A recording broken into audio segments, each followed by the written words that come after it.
projeto dessa conversa pretende discutir que o conceito de saúde e enfermidade não é conceito El proyecto pretende trivial. discutir que el concepto de salud, enfermedad, no es un concepto trivial, es un concepto que tiene una serie de implicaciones que resultan en un tipo de conocimiento que tiene un control y tiene un dominio. Es un conocimiento que es apropiado socialmente, primero por una categoría profesional específica, la categoría médica, que tiene implicaciones sobre las definiciones de lo que es salud y lo que es enfermedad, de lo que es el sufrimiento, la muerte, de lo que es la vida y las estrategias que la sociedad desarrolla para lidiar con esas cuestiones.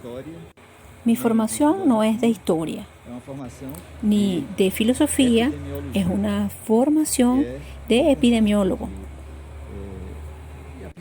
que es un conjunto de aplicaciones de investigación que cuantifica los conceptos de salud y enfermedad para estudiar su distribución en la población. Básicamente la aplicación de matemática y estadística sobre el conocimiento de base clínica. Ocurre que la aridez de esa área es tan evidente que ningún epidemiólogo aguanta pasar la vida entera haciendo epidemiología. Hoy podríamos mapear como hipótesis formas contemporáneas de medicalización. La primera es la mercantilización. Quiere decir volver del diagnóstico. Quiere decir convertir desde el diagnóstico hasta el tratamiento, como el pronóstico y las intervenciones, monetizar todo eso. Y de ahí resultar en precio, valor y mercancía. ¿Cuál es la principal consecuencia de eso? Es que si salud, enfermedad, cuidado, cura y consecuencia tienen un valor económico preciso, se convierten en mercancías. No tiene ningún motivo para que el sistema de producción de mercancías no produzcan definiciones, diagnósticos, dispositivos, equipamientos, tecnologías, donde el interés principal será cada vez más lucro, porque esa es la lógica de los procesos productivos de ese tipo.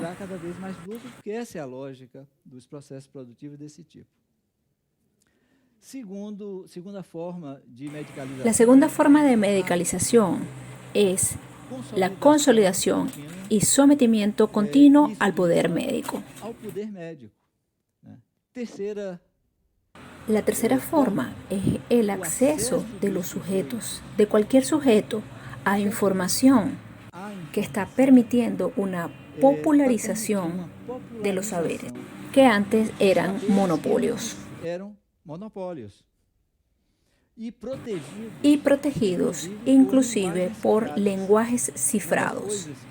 Una de las cosas que los pacientes más hacen hoy en el propio teléfono inteligente, verificar el glosario de lo que él está oyendo en una relación médico-paciente.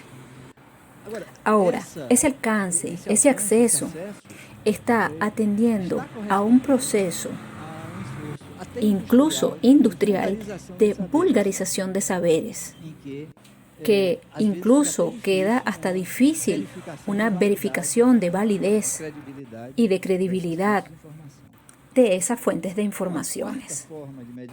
Una cuarta forma de medicalización es la sanitarización del cotidiano. Estamos cada vez más preocupados por aspectos de salud. Ahora, la cuestión es si esos aspectos de salud hacen parte de un proceso de promoción, de autocuidado para que los sujetos sean más capaces de comprender su relación con su propio cuerpo, con su vida, con su destino, desde el punto de vista de la salud, o si esa sanitarización del cotidiano se refiere a un sometimiento de ese saber que hasta hace 5 o 10 años era un monopolio de ese grupo corporativo específico. En la Revolución Francesa, todo lo que se refería al orden aristocrático fue suprimido de la noche al día, inclusive extinguidas las universidades. En ese periodo extinguieron la medicina en el sentido de privilegio de algunos sujetos de servir a la aristocracia. Esos privilegios fueron suprimidos de inmediato y en ese vacío se reconstituye todo un orden social, así como también un conjunto de elementos simbólicos que fueron suprimidos, y después se abre un gran debate que colocar en ese lugar. En la Asamblea Nacional, varios grupos y comisiones y comités fueron organizados. Un comité de extrema importancia para reestructurar la sociedad francesa en aquel momento fue formado por médicos. Aquí están los más ilustres. Pinel, Felipe Pinel, el gran libertador de los enfermos mentales. Reproducido así en algunas cosas como retirando las cadenas que tenían los enfermos mentales. Él merece una cita muy específica porque él lideró junto a Pierre Jean-Jacques Cabanis y a Félix Bix-Dassir una comisión que reorganizó los hospitales. Fue en la Edad Media que aparecieron las casas de hóspitos, domus hospitalis, institución que solo posteriormente se dedicaría exclusivamente a la cura de los enfermos. Hostis, extranjero en latín, está en la raíz de muchas palabras de nuestra lengua, como hostilidad o hospitalidad, atribución que no resistió los cambios de la era moderna y cambia igualmente con los tiempos. Lo interesante de esa comisión es que retiró de los hospitales a los presos políticos que estaban en los hospitales, en las mazmorras, en los calabozos. Retiró de los hospitales a los desempleados. También se abrigaban los pobres, los pauperizados, el lumpen de la época que se abrigaban en los hospitales. Retiró de los hospitales a los mutilados, retiró de los hospitales a los vagabundos y dejó en los hospitales a los pacientes. Entonces, yo no sé por qué es que esa mitología de que por qué fue que Pinel fue el que liberó a los pacientes mentales y se constituyó en casi que una gran verdad. Cuando la verdad fue que él liberó o liberaron todos, excepto los pacientes mentales que quedaron en los hospitales, que fueron liberados también en esa comisión. Esa comisión presentó un proyecto a la Asamblea Nacional Constituyente que propuso una reforma de la enseñanza, y en esa reforma de la enseñanza tenemos dos figuras importantísimas. Tenemos a Félix Bix-Dassir, que hace la primera propuesta, y un médico que era químico, hijo de un boticario, Antoine François de Foucault. Es una personalidad fantástica. Antoine François de Foucault. Él propone ya en la segunda etapa del estudio del proyecto de Félix Dassir, él propone que la medicina debería ser sustituida por la salud. Es decir, en vez de escuelas o facultades de medicina, escuelas de salud. Consiguió hacer aprobar 3 escuelas de salud para formar sujetos que en lugar de tratar enfermedades, fuesen sujetos para promover la salud, llamados oficiales de salud, que en ese momento era un momento de organización hasta militar, al inicio de la década de 1790, de la Revolución Francesa siendo cuestionada y atacada. Entonces esa organización militar podría ayudar a organizar todo un sistema de protección de la salud, formando sujetos que unificarían las 3 ocupaciones, las 3 profesiones: cirujanos, médicos y farmacéuticos. Hasta el nombre de los farmacéuticos aparece en ese momento sustituyendo a los boticarios. Y es la primera vez que se propone la integración de la medicina y la cirugía. Además, hasta hoy, en Inglaterra, que no experimentó esa inflexión, en la Universidad de Oxford, ellos tienen los 2 grados, doctor en medicina y doctor en cirugía, con formaciones diferenciadas. La enseñanza de la medicina en el Brasil inicia con el la enseñanza de la cirugía, que era enseñado inclusive en hospitales militares. Antoine François de Fourcroy, él juntamente con Bigdassir, consigue introducir la enseñanza de aquellas otras profesiones, que en 2 casos era enseñanza práctica, en otro era enseñanza protocientífica, quiere decir, enseñanza práctica de la medicina y de la cirugía, previa a la farmacia, la enseñanza protocientífica. François de Fourcroy propone organizar cátedras básicas para la enseñanza de la ciencia e introduce la química. La segunda cosa a hacer es lo que él llama la correlación anátomo-clínica, verificar cuáles son las lesiones en los cuerpos de los sujetos enfermos para entender el origen de las enfermedades. E inventaron el internado, aquella idea de los sujetos aprender a cuidar de pacientes.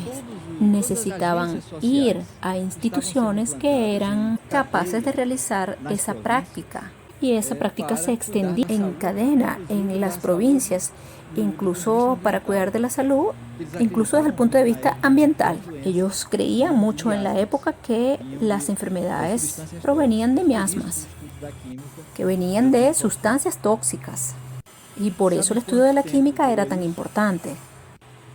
¿Saben cuánto tiempo duró eso? Menos de 6 años, porque las escuelas de salud se convirtieron nuevamente en facultades de medicina. Las sociedades libres de salud que fueron abiertas se convirtieron rápidamente asociaciones de médicos. Y los médicos, gracias a un colaborador de Fourcroy, que se convierte en un gran personaje en la historia de esta primera inflexión, Pierre Jean-Georges Cabanis, de alguna manera consigue retraducir las propuestas en crear una estructura de control social de las prácticas de salud sometidas a la profesión de los médicos. Una cierta restauración de Cabanis. Él escribe un reporte que es leído en el Consejo Político General, y es muy elogiado por Fourcroy.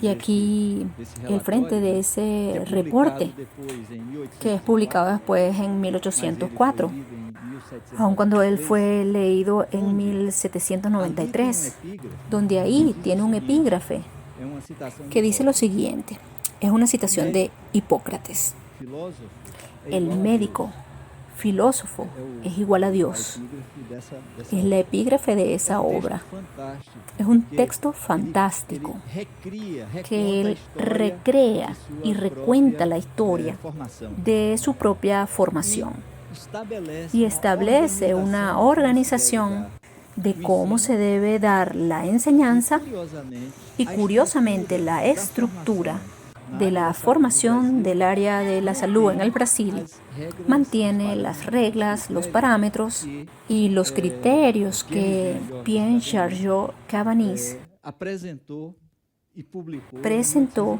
y publicó en 1804. Él se presenta como miembro del Senado Conservador del Instituto de Francia, de la Escuela y Sociedad de Medicina de París, que fueron las derivaciones que superaron las escuelas de salud. En la historia del Renacimiento, permeada por ideales racionalistas y empiristas, nace la medicina moderna. Nombres como Félix Vic Dassy, Antoine François de Foucault, Pierre-Jean-Georges Cabanis vienen en relevancia del detrimento de las ideas y prácticas de la medicina antigua que vigoraron por 2 milenios desde las enseñanzas de Hipócrates en la Grecia. El otro nombre que se inserta en esta historia es del americano Abraham Flexner. Bachiller en humanidades, se convirtió en profesor y abrió una famosa escuela en los Estados Unidos. En 1910, el ya notable profesor Flexner es invitado a trabajar en Harvard para hacer un diagnóstico de la educación médica americana de su época. El estudio de la medicina debe ser centrado de forma individual y concreta. El reporte Flexner. A história de Flexner é impressionante. Ele estuda. La historia de Flexner es impresionante. Él hace un bachiller inicial que todavía en los Estados Unidos aún existen. Hace un bachiller en humanidades. Pero él era un profesor y con eso, con ese primer título, él organiza una escuela donde comienza a probar formas de enseñar más activas y se especializa en recuperar alumnos que habían sido rechazados por otras escuelas. Y cuando comienza a tener una repercusión de su trabajo, es cuando grupos enteros de aceptados en Harvard y otras universidades se distinguen por haber sido formados en la Flexner School. Y de ahí él prácticamente es invitado a concluir sus estudios en Harvard. Él va y presenta una propuesta de análisis crítico de la universidad norteamericana, que para aquella época era muy desorganizada, y no necesita concluir su doctorado, porque inmediatamente por un libro que él publica, que era básicamente su proyecto, él hace una crítica muy clara del sistema norteamericano, y ahí un consorcio de fundaciones lo invitan a hacer un diagnóstico y hacer 4 informes. Uno sobre enseñanza médica, otro sobre la enseñanza del derecho y de las ingenierías, y otro sobre las enseñanzas de las ciencias humanas en general. El éxito del relatorio Flexner fue tal que él ya no necesitó presentar el resto de los otros relatorios que había elaborado. A forma de organização da educação superior tinha uma repercussão. Porque él demuestra que la forma de organización de la educación superior tenía una repercusión muy poco consistente con las demandas de la sociedad para aquel momento. Qual é a principal questão que ele levanta? Ahora, ¿cuál es la principal cuestión que él levanta? La principal pregunta que él levanta es que la formación en el área médica no tenía base científica. Los sujetos eran formados con una referencia muy retórica sin ninguna formación laboratorial, sem nenhuma formação laboratorial que introduzisse os avanços que já conhecidos, introdujera los avances ya conocidos, principalmente de las teorías microbianas, en la formación de los sujetos, y que el modo como la universidad se organizaba impedía que los conocimientos científicos fuesen incorporados a la formación de los médicos. Él hace eso, es decir, traer a la ciencia a lo interno de las instituciones. Este cuadro de aquí, de un pintor llamado Sargent, es un cuadro de 1905. Es un cuadro posado. Ustedes pueden ver. Ahí son los 4 grandes nombres de esa medicina científica. William Welch, estudiado en Alemania, Halsted, Osler y Howard Kelly. Si ustedes abren cualquier compendio de historia de las diferentes áreas, de la patología, de la cirugía, de la clínica, esos nombres son de padres fundadores y ellos estaban en una misma escuela. Ellos estaban en la misma escuela en la Universidad de Hopkins.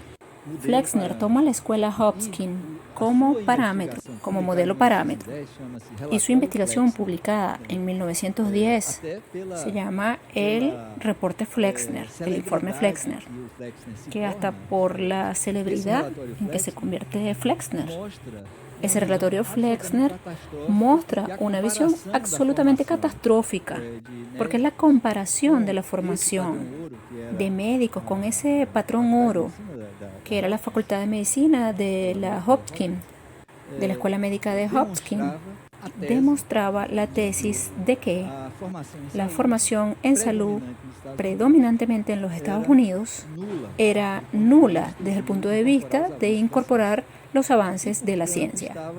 Y por lo tanto estaba muy desmoralizada como formadora de referenciales legitimados de eficiencia.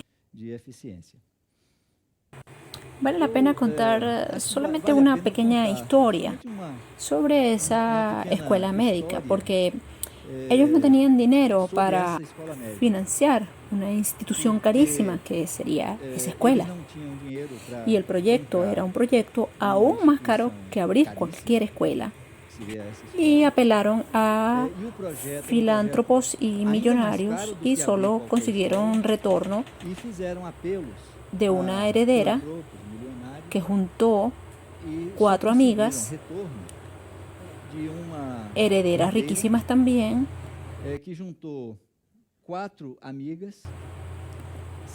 se cotizaron y levantaron $500,000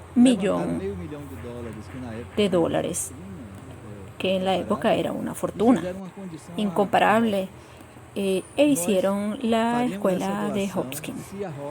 Nosotras haremos esa donación si Hopkins acepta mujeres. Y en segundo lugar, si la entrada de esos sujetos a medicina fuese una entrada que ya hicieron los bachelors y no la entrada directa. Y ahí la gran diferencia con el modelo Cabaní de educación, de salud en general, de educación médica, a un modelo que se puede llamar régimen de ciclos para formación. Y ninguna escuela médica en América del Norte y en Europa, el alumno a los 17 años entra en el curso. Tiene que hacer el bachiller previo. Y la Hopkins es la primera institución que incorpora, por ese aspecto que es absolutamente personal. Quiere decir, las 4 herederas incluyeron 2 cosas que cambiaron el escenario e hicieron esa inflexión en la educación superior. Primero en el campo médico y después, gracias a Flexner, en toda la universidad. Sabemos que gran parte de las enfermedades son como destino impreso en nuestro cuerpo. Esa información barajea de nuevo las cartas del juego y lanza nuevas cuestiones sobre la pregunta que queda. Al final, ¿qué es salud? ¿Quién será el Hipócrates de este mundo contemporáneo? Hablar de Cabaní 200 años después es fácil. Hablar de Flexner 100 años después también es fácil. Ahora es dificilísimo hablar de lo que está aconteciendo en el mundo ahora. Aunque es evidente que la incorporación en la formación de sujetos socialmente responsables por el cuidado de la salud, de racionalismo cartesiano, lógica deductiva, de la ilustración o iluminista de los inicios del siglo XIX, produce un cambio tremendo en el modo como la sociedad tiene y se relaciona con las cuestiones de la salud. Por otro lado, la introducción del racionalismo técnico-científico, en el caso de Flexner, haciendo con que las prácticas de salud sean prácticas basadas en experimentación, en evidencias, en observación, sistemáticamente organizadas, con base metodológica científica. También es una tremenda inflexión. Ahora, el señalamiento que nosotros podemos traer es que, dado el enorme avance tecnológico que acompaña la masificación de acceso a esas tecnologías al final del siglo XX, en ese momento las prácticas de salud y los patrones y estructuras, instituciones y dispositivos de formación de sujetos están enfrentando una nueva inflexión. Y es difícil decirlo porque estamos en ella y es difícil decirlo cuáles son los efectos de eso. Pero yo hablé de indicios, de plazos. No tenemos aún íconos de aquí a unos 50 o 100 años. Alguna figura semejante a Flexner. Alguna figura semejante a Flexner puede ser identificada, o alguna figura semejante a Cabaní también. Los candidatos aún no han asegurado sus puestos, pero tenemos dos procesos de extremo poder. Uno de ellos ya trae una indicación de la teoría físico-química de producción de las patologías.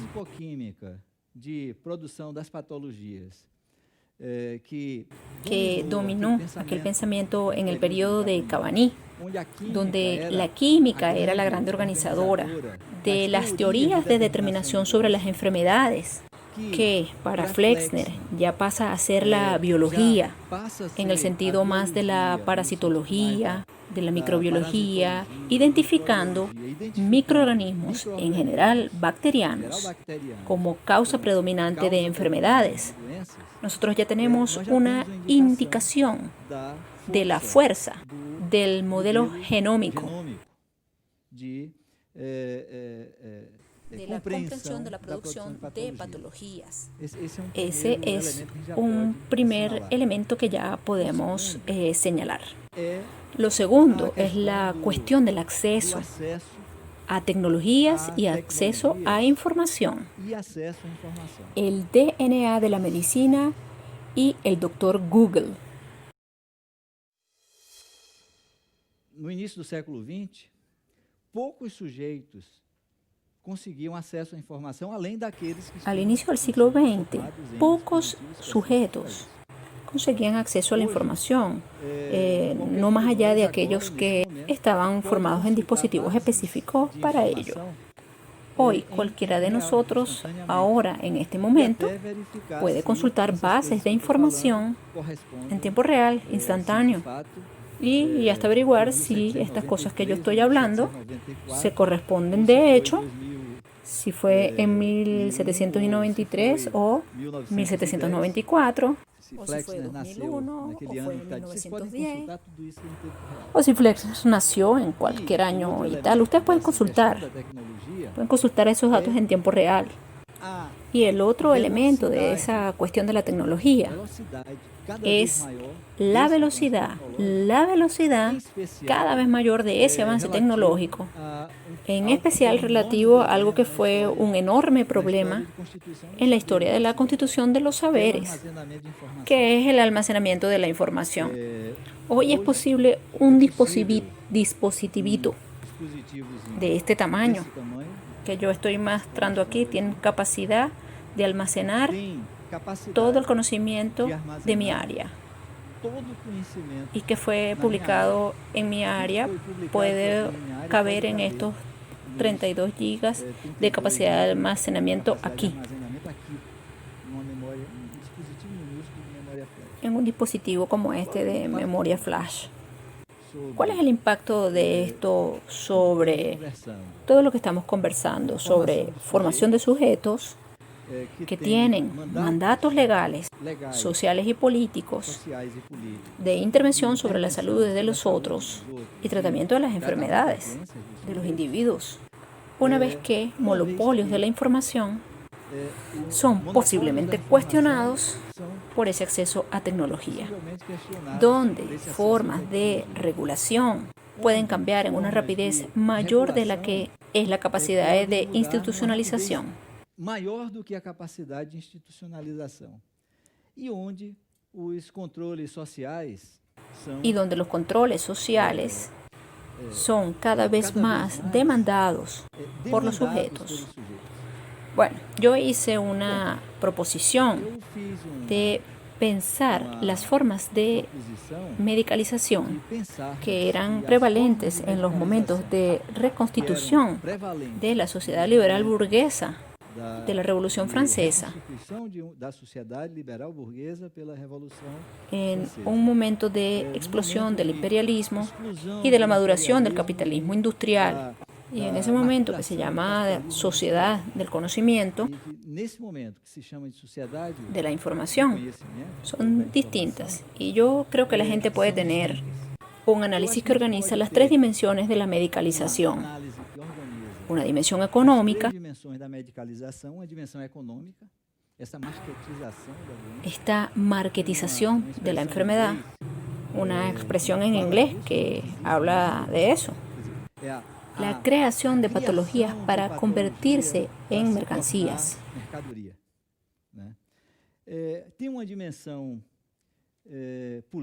Tiene una dimensión política que nosotros pasamos por esa dimensión en nuestro país, que es cuál es la fuente del control social.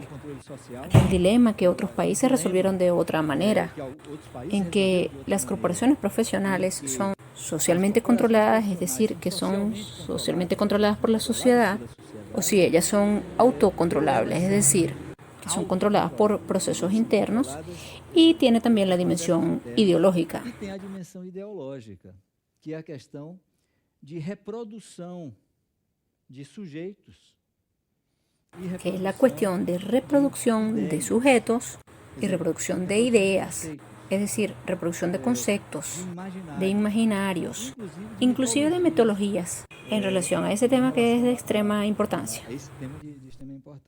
Eso nos lleva a una discusión que es extremadamente actual, que es cuál es la responsabilidad de la educación, de los dispositivos de educación y de formación de sujetos, de reproducción de sujetos, en la conformación de esas relaciones, sociedad-salud o sociedad-enfermedad, sociedad-grupos, segmentos, que ocupacionalmente, profesionalmente son formados para encargarse de ese proceso.